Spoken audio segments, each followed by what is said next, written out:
हैं यहाँ पे बात करते हैं कि इंडिया के अंदर सबसे पहला LNG प्लांट डेवलप किया गया है। What is the full form of LNG? अब देखो जरा LNG का फुल फॉर्म क्या आता है। देखिए सबसे पहला तो सवाल यहाँ से ये निकल के आया कि LNG का फुल फॉर्म क्या है, तो ये है लिक्विफाइड नेचुरल गैस। तो पहला पॉइंट तो यही हो गया कि ये क्या है, नेचुरल गैस है। इसमें क्या होगा, इसके अंदर मीथेन होती है, दैट इज CH4। दूसरा अगर आप देखोगे तो इसके अंदर इथेन भी प्रेजेंट होती है, C2H6। ये तीनों चीजें किस में पाई जाएंगी, LNG के अंदर पाई जाएंगी। अब भारत का सबसे पहला प्राइवेट क्या है, प्राइवेट यहाँ पर LNG एक फैसिलिटी स्टार्ट करी गई है नागपुर से, यानी कि महाराष्ट्र से। सवाल में आपसे पूछा जा रहा है कि इसका शुभारंभ किसके द्वारा किया गया है, नितिन गडकरी जी के द्वारा किया गया है। सोच लो, हाँ रविन्द्रनाथ टैगोर जी को, बिल्कुल सही तुमने कहा है। Sanjeet Saurabh correct, Geetanjali very nice. सुनिएगा इसका आंसर हो जाएगा नितिन गडकरी जी। अब मुझे ये बताओ नितिन गडकरी जी के पास में कौन सा वाला मंत्रालय था जो टाटा बाय बाय होके किसके हाथ में चला गया है, नारायण जी के हाथ में चला गया। वो कौन सी वाली मिनिस्ट्री है, कमेंट बॉक्स के अंदर आंसर करके बताइए। तो ये है हमारे देश के प्रेजेंट टाइम पे रोड एंड ट्रांसपोर्ट मिनिस्टर, जिनका नाम क्या है, नितिन गडकरी जी। आइए जरा पूरी कहानी को समझते हैं। देखो हुआ क्या है, आपने देखा होगा कि बहुत सारे ऐसे टर्मिनल्स बनाए जाते हैं जहां पे गैस को पहुंचाया जाता है ना। आपने देखा होगा जब आप हाईवे वगैरह पे ट्रैवल करते हो तो बहुत सारे गैस के प्लांट्स लगे होते हैं। लेकिन प्रॉब्लम क्या होती है, उनका ट्रांसपोर्टेशन, कि ये जो गैस है इसको एक जगह से कैसे हम दूसरी जगह पर लेके जाएं। तो इसके लिए क्या किया जाता है, गैस को कंप्रेस किया जाता है। क्या होता है, गैस को कंप्रेस किया जाता है और कंप्रेस करने के बाद में इसको फिल किया जाता है और तब इसको क्या करते हैं, हम ट्रांसपोर्ट करते हैं, यानी कि एक जगह से दूसरी जगह लेके जाते हैं। ठीक है, तो यही तो काम किया है। लेकिन हुआ क्या है सिर्फ इसमें, भाई एक प्राइवेट कंपनी ने इसको बना दिया है। खेल सिर्फ इतना सा है, रामायण पूरी वही रहेगी लेकिन खेल कितना है, सिर्फ उतने शब्द का है। आंसर क्या बता रहे हो, MSME करेक्ट है। देखिए एक प्राइवेट कंपनी ने इसको डेवलप किया है। प्राइवेट कंपनी का नाम क्या है, वैद्यनाथ च्यवनप्राश खाए हो, वैद्यनाथ प्रोडक्शंस के द्वारा या फिर वैद्यनाथ आयुर्वेदिक ग्रुप के द्वारा इसको डेवलप किया गया है। चलो ठीक है, ये कहाँ से कहाँ तक का बनाया गया है, टर्मिनल बना है। ध्यान रखिएगा, जैसे कि होता है ना हाईवे बनाया जाता है या रोड लेन बनाई जाती है, वैसे टर्मिनल बनाया गया है। और ये टर्मिनल कहाँ पे बना है, नागपुर से लेके जबलपुर नाम का जो हाईवे है उस जगह पर इसको डेवलप किया गया। इसका उद्घाटन किसने किया, नितिन गडकरी जी ने किया। बट हम ऐसा कर क्यों रहे हैं, हम ऐसा इसलिए कर रहे हैं कि जो हम फ्यूल का इस्तेमाल करते हैं, ये जो फ्यूल होता है इसकी वजह से बहुत सारा एयर पोल्यूशन होता है, वायु प्रदूषण होता है। तो वायु प्रदूषण से मुक्ति पाने के लिए हम अब क्या करेंगे, LNG का इस्तेमाल करेंगे, क्योंकि ये क्या है, ये नेचुरल है और इससे ज्यादा प्रदूषण भी नहीं होता, ज्यादा पोल्यूशन भी नहीं होता। चलो बहुत अच्छी बात है। अब यहाँ पे जरा कुछ और बातें जो है वो भी जान लीजिए। अरे एमपी वाले भैया आ गए क्लास में, अब सुनो कायदे से।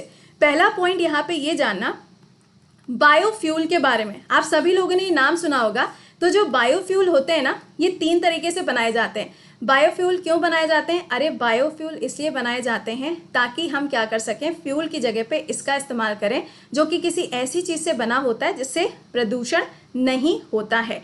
तो पहला वाला जो टाइप होता है या फिर जो फर्स्ट जनरेशन का बायोफ्यूल बनाया जाता है वो किससे बनता है, वो शुगर से बनता है या फिर स्टार्च से। ये सवाल यूपीएससी ने पूछा हुआ क्वेश्चन है, इसलिए मैंने इस पॉइंट को यहाँ पे इंक्लूड कर दिया। GI tag Nagpur oranges. अगला सुनिएगा, सेकेंड वाला जो यहाँ पे जनरेशन की बात करते हैं, तो कॉर्न, वीट, अरे कॉर्न है, कॉर्न नहीं है, वीट और साथ में वुड यानी कि जो लकड़ी है उसके इस्तेमाल से सेकेंड जनरेशन का बनाया जाता है। अगर हम थर्ड जनरेशन की बात करें तो जो थर्ड जनरेशन का बायोफ्यूल बनता है ये एल्गी की सहायता से बनता है। किसकी, एल्गी की सहायता से इसको कंस्ट्रक्ट किया जाता है, इसको बनाया जाता है। ठीक है, तो ये तीनों पॉइंट्स आपको क्या करने हैं, याद रखने हैं। अच्छा अब देखो यहाँ पे कुछ मिनिस्ट्रीज लिखी हुई हैं, लेकिन मिनिस्ट्रीज को डिस्कस करने से पहले नागपुर आया है ना, तो नागपुर के अंदर क्या पाए जाते हैं, ऑरेंजेस पाए जाते हैं और इनको क्या मिला हुआ है, GI टैग मिला है। महाराष्ट्र के जो CM है वो कौन हो जाएंगे, उद्धव ठाकरे जी हैं। यहाँ के राज्यपाल कौन हो जाएंगे, तो गवर्नर हो जाएंगे कौन, भगत सिंह कोश्यारी जी। सवाल, गोवा के अंदर अभी हाल ही में जो नए राज्यपाल अपॉइंट किए गए, जो नए यहाँ पे क्या बनाए गए, गवर्नर बनाए गए, उनका नाम कमेंट बॉक्स के अंदर आंसर करके बताओ। अक्षय बहुत बढ़िया, बोरिस जॉनसन करेक्ट है। चलिए अब देखते हैं, ministry of home affairs and corporation ministry, ये दोनों मंत्रालय अभी हाल ही में किसको दिए गए, अमित शाह जी को दिए गए। बहुत अच्छी बात है। अमित शाह जी की कॉन्स्टिट्यूएंसी क्या हो जाएगी, गांधीनगर इनकी कॉन्स्टिट्यूएंसी बनेगी। दूसरा पॉइंट, मिनिस्ट्री ऑफ डिफेंस किसके पास में, इसमें कोई भी चेंजेस नहीं हुए, ये आपको मिलेगी राजनाथ सिंह जी के पास में, और इनकी कॉन्स्टिट्यूएंसी क्या हो जाएगी, लखनऊ यूपी इनकी कॉन्स्टिट्यूएंसी हो जाएगी। PS श्रीधरन जी, अच्छा PS पिल्लई जी। चलो नेक्स्ट सुनिएगा, फाइनेंस एंड कॉर्पोरेट अफेयर। देखो ये लिखा है कॉर्पोरेशन और ये लिखा है कॉर्पोरेट, दोनों में डिफरेंस होता है। ये है किसके पास में, निर्मला सीतारमण जी के पास में, इसमें भी कोई भी चेंजेस नहीं हुए। Railway ministry, communication and electronics and information technology, ये तीनों के तीनों मंत्रालय गए हैं किसके पास में, अश्विनी वैष्णव के पास में ये तीनों मंत्रालय गए हैं। इसमें से ये वाला इंपॉर्टेंट है जो आपसे पूछा जाएगा, किसके पास में था अभी तक, तो पीयूष गोयल जी के पास में अभी तक आपको ये मिनिस्ट्री देखने को मिलती थी। अगला education ministry, skill and development ministry, ये किसके पास में, देखिए अभी तक तो थी किसके पास में, रमेश पोखरियाल जी के पास में, इनकी कॉन्स्टिट्यूएंसी क्या थी, हरिद्वार थी। लेकिन अब यहाँ पे किसके पास में पूरा मंत्रालय उठ के आ गया है, तो इसका आंसर क्या हो जाएगा, धर्मेंद्र प्रधान जी के पास में अब आपको ये मंत्रालय देखने को मिलेगा। तो इसके अलावा आपका जो नया बैच है वो स्टार्ट होने जा रहा है 25 जुलाई से। ये ध्यान रखिएगा कि ये जो बैच है ये आपके हर एक एग्जाम के लिए इंपॉर्टेंट है। किसी भी एग्जाम की तैयारी करो यार, बेसिक से पढ़ना है। Most welcome to this batch, आप इस बैच को ज्वाइन कर सकते हो, ठीक है।